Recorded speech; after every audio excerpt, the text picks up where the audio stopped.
Hello students, we are now starting with chapter number 2 in business communication. This chapter talks about the communication.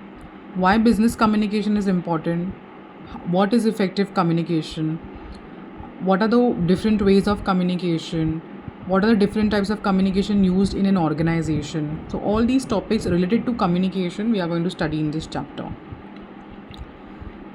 Concept and significance. What exactly is the concept of communication? Why is communication important in a professional setup? What is the significance? What is the importance of communication that we have to study it as a part of our syllabus?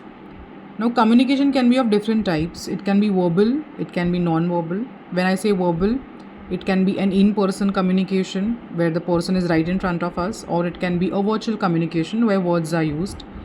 Non-verbal is a type of communication where even in the absence of words, message can be conveyed. Without using a single word, you communicate something to the other person. How? By way of facial expressions, by way of body language. It is as effective as verbal communication, and sometimes non-verbal communication has more impact than words. Communication is a process that involves sending and receiving messages through the verbal and non-verbal methods. It is a two-way means of communication, wherein one person is talking and the other person, of course, may not talk simultaneously, otherwise, it will not lead to effective communication. If one person is talking, the other person is listening. When the other person wants to respond, the speaker stops himself. This is an ideal way of communication, where you listen to each other, you hear each other before opening your mouth and responding.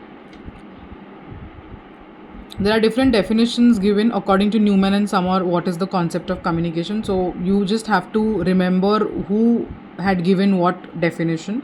This can come for 1 mark. Then Leland Brown, Alan Louis, Ordway T, what are their thoughts on communication? What is their idea of communication? You have to just give it a reading.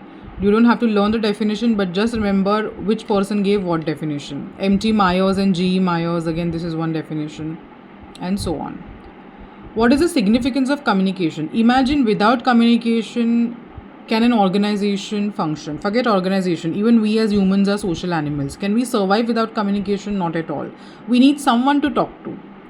We need someone with whom we can share things, we can express our emotions, we can be vocal about our thoughts. Otherwise, we'll have to suppress it and keep it to ourselves. Sometimes we also feel suffocated because of that. So communication is very vital, not just in terms of the professional setup, but also in case of, in our personal life. There are a lot of therapists who people visit, they share their thoughts, they express their concerns, and the therapist gives them the solution. So communication can solve a lot of problems, but effectively, if communication is not done, it can even lead to complications. Now, from an organizational point of view, why is communication important? First of all, it is base for action. It all starts from communication. The action starts from communication. If you do not convey to the other person what is their role going to be, what is their what is the process to be followed, if it is not communicated, the action will not start in the first place. So yes, communication is the first step. It all begins with communication. Planning becomes easy when you communicate. The planning becomes a lot easier. First of all, there will not be repetition of work, there will not be duplication of work, you will not miss out on anything. If we want to schedule our classes, first of all, the teachers should coordinate with each other and check the timings. If I schedule my class from 7 to 8 tomorrow, Rahul sir also schedules his class from 7 to 8 tomorrow, there will be what? Clashes in the timing. Had I communicated with Rahul sir earlier that, sir, my class is going to be from 7 to 8, or you let me know what are timings that suit you, then there will be no repetition or there will be no clash. But if the communication between me and Rahul sir is not proper, it will lead to further confusion to the student. So that's why planning becomes easy when things are effectively communicated. There is no scope for ambiguity or any type of confusion. Means of coordination. Communication is an important tool for coordinating the efforts. Communication ke bina you cannot coordinate. There will be no coordination of activities. Coordination means we as a team, we have to work in tandem. We have to work simultaneously. And this will happen only when we effectively communicate with each other. So this can bring us together, this can bind us together, this can coordinate our efforts together.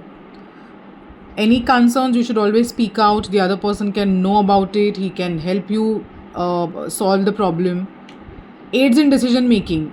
anywhere you're confused or you find something difficult, if you don't communicate, there will be no solution to it. If you communicate, you might as well find answers, and that can help you in decision making. Provides effective leadership. A good leader has good communication skills. He knows how to allocate the work, how it is to be communicated, and how to get the work done. And this will not be possible if he does not have good communication skills. So I think it all starts with communication. It all starts with the way you communicate. That really puts things in place, and everything is streamlined when there is proper communication. In the absence of communication, things can go downhill. Things can go unexpectedly wrong. So yes, communication is an important aspect in a business organization and also in our personal life. Boost morale and motivation. Your words can make or break someone. Your words can give strength to someone. So it can boost their morale. It can motivate them further to do well in life. That's why we listen to so many motivational speakers. So it's their words that give us the confidence.